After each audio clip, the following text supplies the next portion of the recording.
Welcome to Concussion Talk Podcast. My name is Nick Mercer. This is episode 49. I'll be talking to Katie Bohn. Katie is the Co-President and new podcast host of Queen's University's Concussion Awareness Committee's new podcast with Concussion Talk. I would first like to thank my sponsor, HeadCheck Health. Using simple, powerful technology, HeadCheck Health bridges the gaps in concussion care. Organizations like the Canadian Football League, Track Factory Racing, the Canadian Junior Hockey League, Eastern Washington University, and Volleyball Canada rely on HeadCheck to improve communication and optimize care. Visit headcheckhealth.com for more. Okay, I'm talking to Katie Bohn, and I'll get Katie to talk about herself and what she's doing at Queen's and the Concussion Committee. Okay, so my name is Katie Bohn, and I am currently a fourth-year physical and health education student from Queen's University in Kingston, Ontario. I'm from Ottawa, and I came to Queen's to pursue my passion in physiotherapy, which I'll be pursuing in Australia at the end of this year. I'm also the co-president of the Concussion Awareness Committee at Queen's. And yeah, it's been a really enjoyable experience so far, so I'm really happy to be a part of it. Well, thanks. So, and as I asked you to segue, and you did very well, Queen's Concussion Awareness Committee, can you talk about the committee and like, who are the members and what do you guys do? Where can people find you, blah, blah, all that stuff? Yeah, so we're a committee that started in about 2013. Currently, we consist of 15 executive members. We have different positions within sponsorship, events directing, and we also have conference coordination as well, along with a few other positions. And what we do is we try to bridge the gap between concussion awareness and education and students on Queen's campus and in the Kingston community. We try to do this by connecting them with different resources that they can connect with if they're experiencing a concussion or if they just want general education, because ultimately we're trying to increase awareness about what concussions are, how they can affect you and the people around you while being a student at Queen's University. And how has concussion affected you? And you've told me before you got a few concussions yourself, so could you talk about one or your first one or your most significant or one that stands out to you or how many you've had? Yeah, so it's pretty unfortunate, obviously, to talk about concussion experiences, but it's what, people can relate to. So for my own experiences, I believe I've experienced about 4 concussions with varying severity. The biggest one that stands out to me was when I was in my 3rd year, which was around this time last year. I was playing hockey, intramural hockey, one night here at Queen's with a bunch of my fellow students. And I was on the ice, and then someone just hit me out of nowhere. And I know that we clashed heads, our helmets hit together, and then I just fell to the ground. And from then on, it was kind of a blur, and I didn't really know what was going to happen from there. And the first thought that was going through my head was, what just happened? I'm so confused. Yeah. And I was very scared for what was going to happen, given that I'm currently at school. And you're on the concussion committee already at this point, right? Yeah. So I started on the Concussion Awareness Committee in my 2nd year. So this was currently my 2nd year on the committee. Okay. So when it happened, so who did you? I mean, you obviously saw the doctor at the university, or did you have a good experience with your care, or a notable experience with your care? Yeah. So given that I'm on the Concussion Awareness Committee, I'm very lucky to have access and knowledge on all the resources that are available at Queen's. So that really led my care. The first thing I did was going to the hospital. So I went to the emergency department late at night because my hockey game ended at about 1 a.m. Yeah. Once everyone got off the ice, I was able to get a drive to the hospital. And then from there, I basically got a referral note from the doctor, which I had to request. It wasn't automatically given, for my care by a athletic therapist at Queen's University, that they work in our athletics department. And Okay. then since I have a close relationship with them, due to being in an athletic therapy internship, I was able to check in every single day with them and get care throughout the weeks following my concussion. And I got to actually be one of the first people to experience one of the new concussion protocols for aftercare, which is really interesting. So And what is that? What is the protocol? What is the state? so it's a new protocol that was introduced last year or the year before. By Queens or by a student? Like, Just like in general research, I don't know if it was just at Queen's, but it was okay. kind of introduced in research within a physiotherapist and athletic Okay. therapist. And it basically has a lot to do with eye tracking and involving how your eyes and the muscles of your eyes have a lot to do with concussion recovery, because Yeah. you I've heard wouldn't that. think that they do, but that's actually what led my care and what helped me to recover faster. Nice, nice.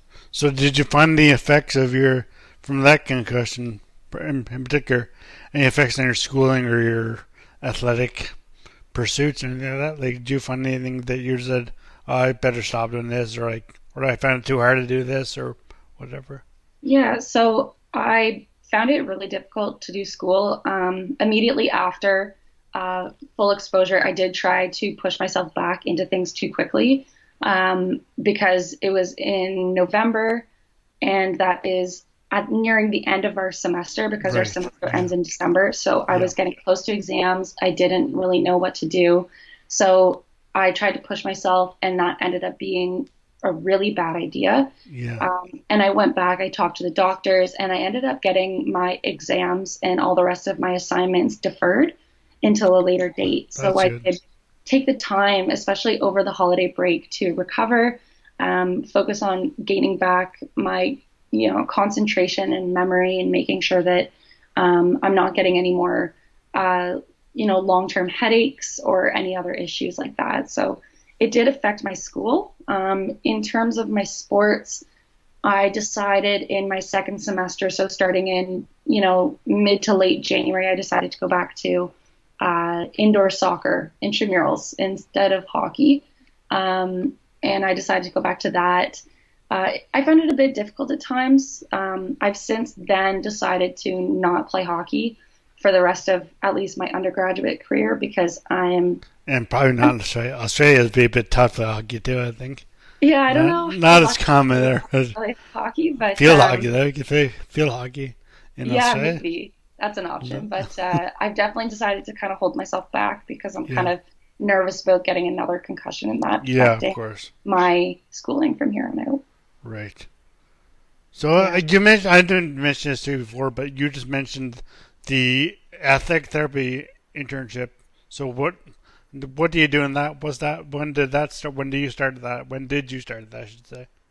So I started in my second year, and it's basically an internship kind of specialization that you can do within the physical and health education and kinesiology programs at Queen's, that allows you to work with the varsity teams at Queen's University and basically be a student athletic therapist. So you would get to be placed with a team, and you could do all of the taping before, massages, ice baths, any of that kind of rehabilitative care, within this, like with the supervision of a certified athletic therapist. Okay, so you don't follow a team.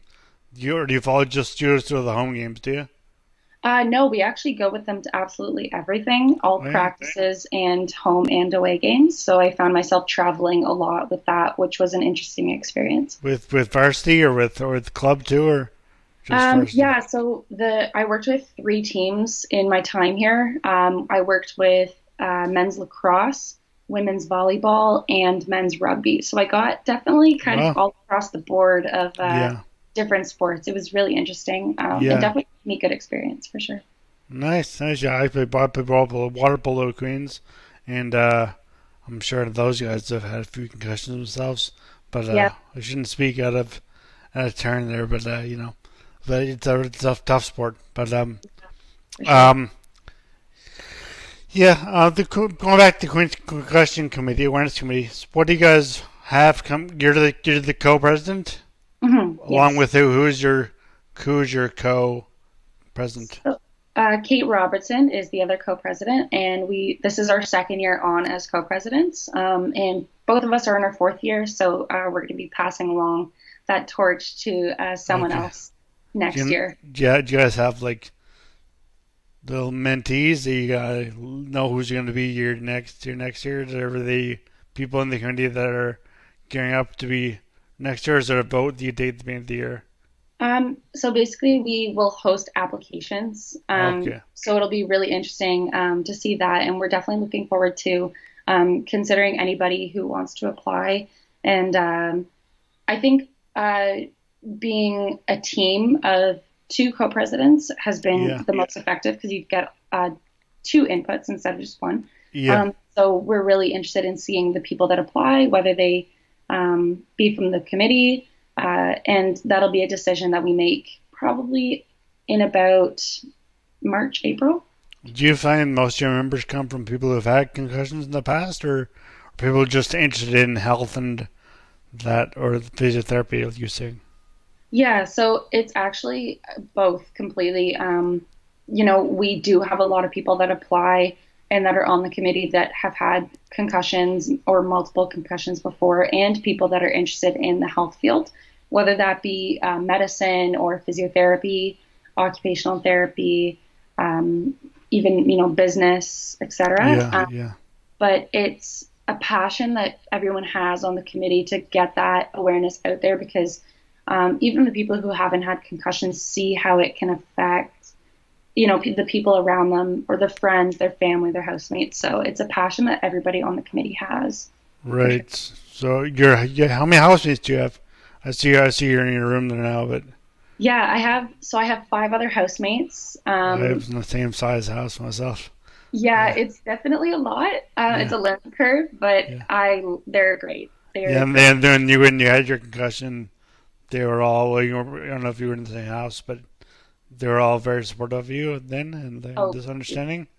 it was honestly a really incredible thing to have that, social support system and having my Yeah. friends and, the people that are closest to me here, being in the same house always.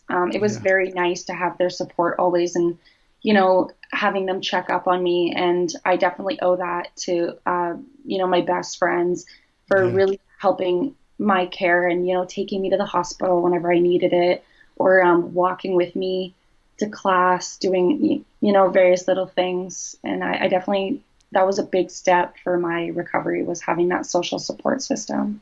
Yeah, no, I think that's important because I mean, a lot of people who know people that have concussions are saying, "Oh, I don't know anything about concussions," and like for example, Katie's going through concussions. I don't know anything about concussions, but you don't need to know anything. You don't need to be an expert. Just be there for your friend and to give them Yeah. support that they need. So Yeah. Like you it's not don't want, complicated.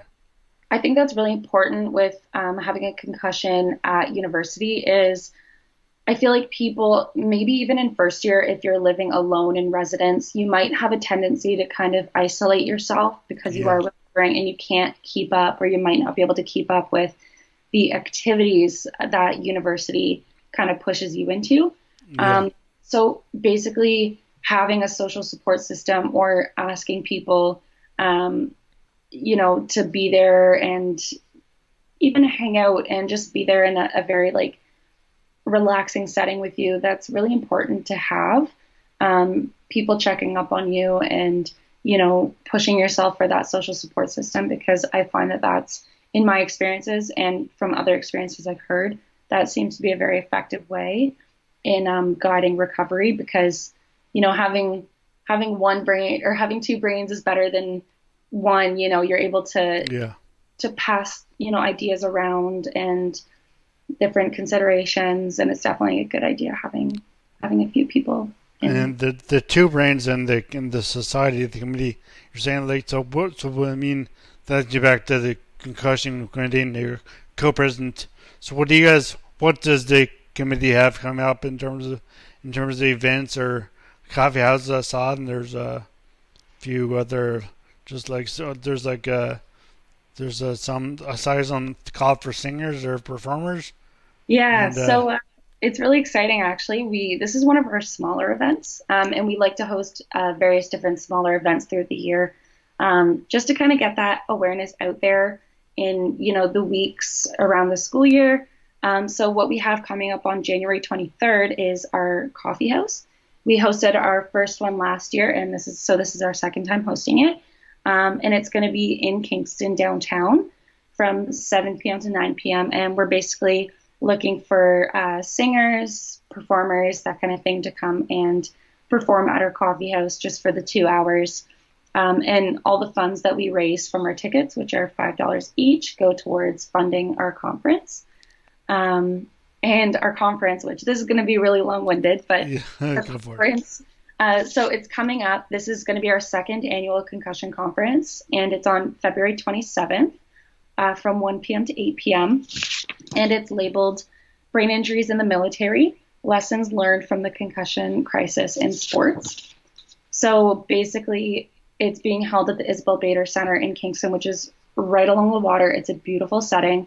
We're collaborating with CIMVR, which is the Canadian Institute for Military and Veteran Health Research, along with the Concussion Legacy Foundation of Canada, to basically host this conference and get various speakers. We're also collaborating with dozens of other organizations and foundations across Canada who are going to be attending this conference. And we're just looking to, introduce new research and input from both, various researchers. We have an athlete panel and also a military panel. So we're kind of from like RMC or yeah. So we're actually and also from CIMVR, because it's a military and veteran health research. We're getting a lot of information from that. So RMC is Royal Military College of Canada, and CIMVR. What's CIMVR? It's the Canadian Institute for Military and Veteran Health Research. There you go. Yeah. It's a big name, but sorry, keep going. Yeah, but no, we're definitely really excited. We're proposing to hopefully have a few hundred people attend this conference, and Nice. We don't have speakers fully confirmed yet, but it's something that's coming within the next hopefully week or two. Nice. And we're going to be posting updates all over our social media, and we're looking for people from all across Canada to come to this conference, because it is a really big, idea, and it's something that hasn't been, accessed a lot, like concussions in the military and in sports. It's usually, you associate concussions with sports or, other activities of daily living, but concussions in the military is something that is new and we're really trying to bring to light, even though, we don't have a military, as a part of Queens, but we do have RC right down the road from us. Yeah, exactly. Yeah. And that's a big part of the Queens or the Kingston community, is having RC in our presence as well. So we're trying to get that across. Great. So where can people, if people want to interested right now, where can they get tickets, or who do they contact? So we're going to be having, I believe it's an Eventbrite, posted on our social media, and we haven't come out with that yet because we are still over a month away, but registration will be starting very shortly.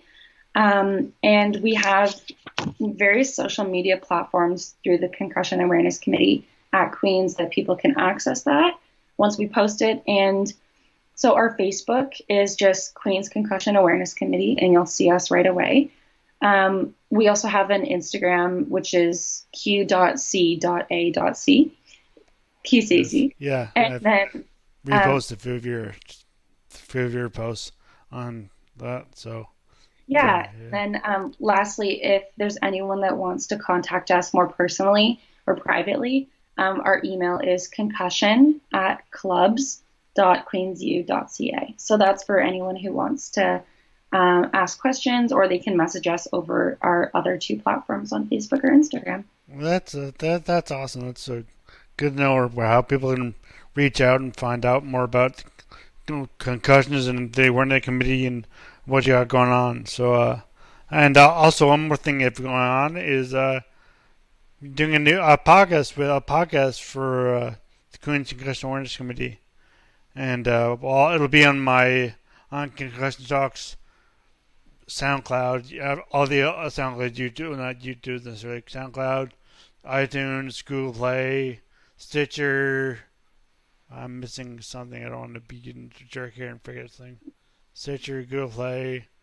Anyway, a bunch of all my anywhere you get my podcasts, you get Queen. So Katie, you're gonna host this podcast. Yeah, we're gonna try to get some people together to talk about. We were thinking like various experiences with concussions for students. Great, that's perfect. That would be a really great idea because we hear a lot from researchers and a lot from other different, medical and health professionals. But I think it would be an interesting perspective to actually hear from students who are currently going through it, and if they would like to talk about their own story and how other students can relate to it and getting that out to the Queen's community. That would be a really interesting idea. I think that's an excellent idea. So, yeah. So that's good about all the questions I think that I have, and I know that I have. But I mean, yeah, for sure. Is there anything more that you would have that you would like to mention at all, or are you?